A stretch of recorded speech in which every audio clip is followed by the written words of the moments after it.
Hi guys! Good morning! So, welcome back to my YouTube channel. And for today's video guys, ay nagpapak ko ng mga gift ko sa aking mga abay. So, yeah. Kasi it's nalalapit na ang ating big day. So, I'm preparing the gift para sa aking mga abay. And pakita ko lang din sa inyo guys so yung simple gift ko sa kanila. So since ito po ay iba sa proposal gift ko sa kanila dahil ito ay ibibigay ko mismo sa big day namin. So ito po ay na-order ko lang dito sa online. At simple gift lang yung dito sa kanila, which is simple but elegant.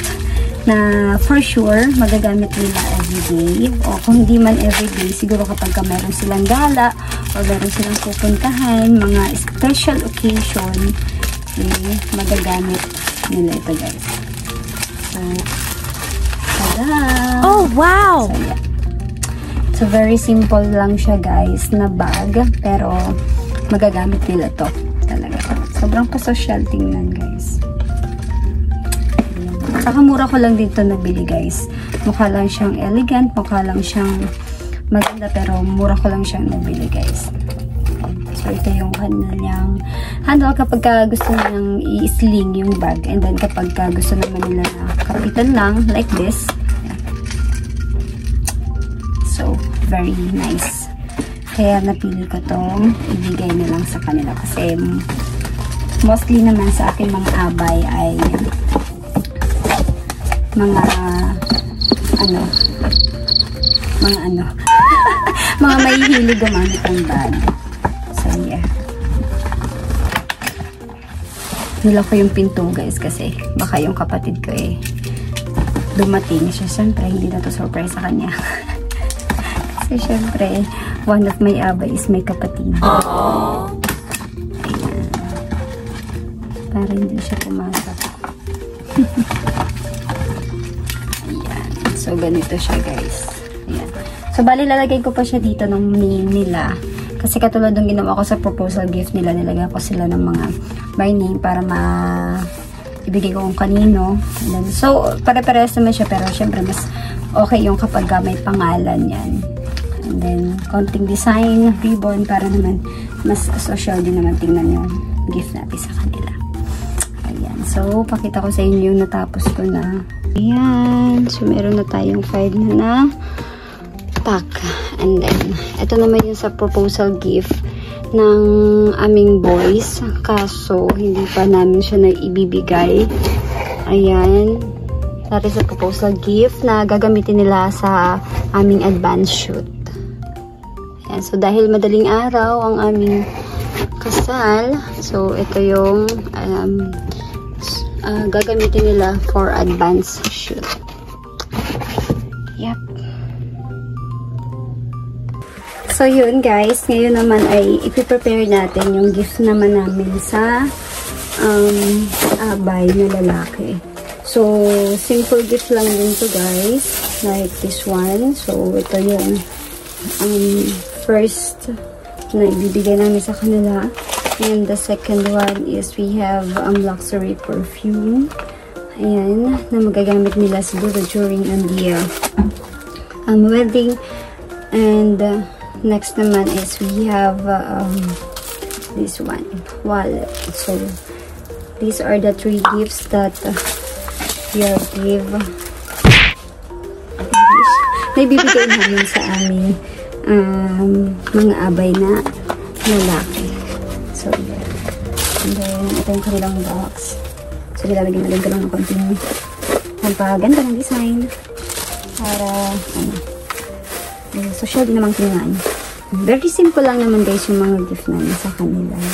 Pero, I'm sure naman na magagamit nila ito everyday. Lalo na yung sinturon guys.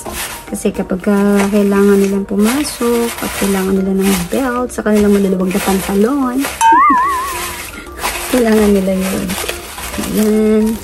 And also the wallet. Ayan, very simple lang din guys. Ang mahalaga ay thankful na kami sa kanila, sa kanilang presents. At saka pala guys, 8 lang yung abay namin. 8 na abay na lalaki at saka 8 na abay na babae. So, yeah. So, hindi na namin pinakadamihan ng abay guys. Okay na yung 8 pairs. So, piniprepare ko na din to para wala na kami isipin next week. So, yeah, ganyan lang siya guys. So, yung belt, and then yung wallet, and then yung perfume. At saka yung belt kasi nila guys, ang kagandahan dito, napi-flip siya. So, pakita ko lang sa inyo. Ito kasi napi-flip. Ito ay dalawang side. Ito yung kulay brown. And then, ito naman yung black. Ayan. So, ito siya guys. Tada! Ito yung brown. Ayan. And then, kapag gusto mo yung black naman, i-flip mo lang din siya. Perfect. So, yun lang guys. And, I'm done guys. So, yan. Natapos ko ng salansanin or balutin yung mga gift namin sa aming groomsmen. Ayan. Ayan guys. Ready na yung mga gifts natin sa abay na lalaki. And, dito naman nakalagay yung mga gift natin para sa abay na babae. And, this one, ito yung bag na gagamitin namin para dun sa aming gift na ibibigay sa aming mga ninong at ninang. And then, nandito pa yung aming gagawing DIY na bouquet. So, yeah. So, yeah, madami pa tayong gagawin, guys. 11:09 lang ng gabi, guys. At ito, nakagawa na kami ng mga bouquet para sa aking abay. Yan, so ito ay bukas pa kasi dadating pa lang bukas yung iba ko in order na ganito. So, yeah. Pakita ko sa inyo guys. So, more on DIY lang tayo guys. Ayan. Ito yung sa Maid of Honor.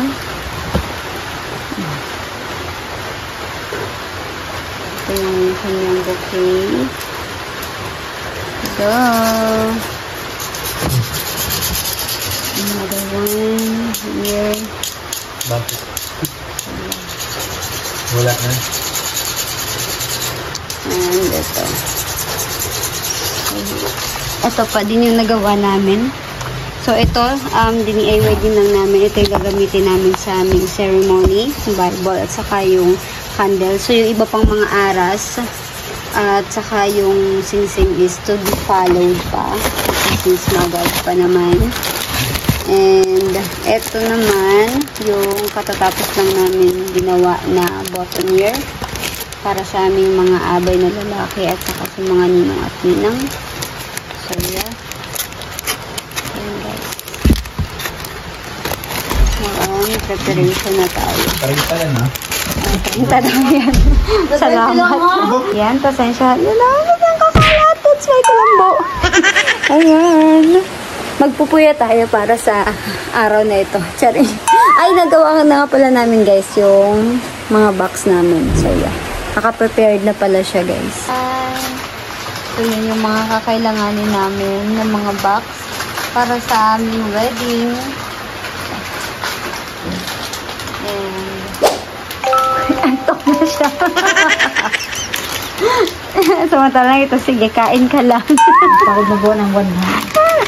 So, yun nga pala, natapos na niya yung wand na gagamitin namin sa wedding. Okay. Ayan. Oh my God. Bumili pa kami ng barbecue para sa... So, hinintay ko namin yung barbecue stick. Charing. So, ayun. Continuation ng aming preparation sa wedding. Ito nga pala guys yung gagawin kong bouquet. Ayan. So, DIY din to guys. So, more on DIY tayo. Woo! Vegetarian bride. Ayan guys. So, see you tomorrow! Ayan guys. So busy. Kasama ko ngayon si Ate Connie at saka si Madam. Woo! So, pamimili, hindi mo isasama? Hindi, audience lang tayo. Audience impact. Ayan. So, tapos na po kaming gumawa ng aming DIY flowers. Ngayon naman po ay aming DIY envelope. More on DIY tayo. Ayan. Ang minimum na laman po dapat ng envelope ay 10,000. Char! Parang wala nang ma-attend na guest sa akin. Mag-analyzing, salamat sa invite, pero kayo na lang. Piso pang honeymoon. No?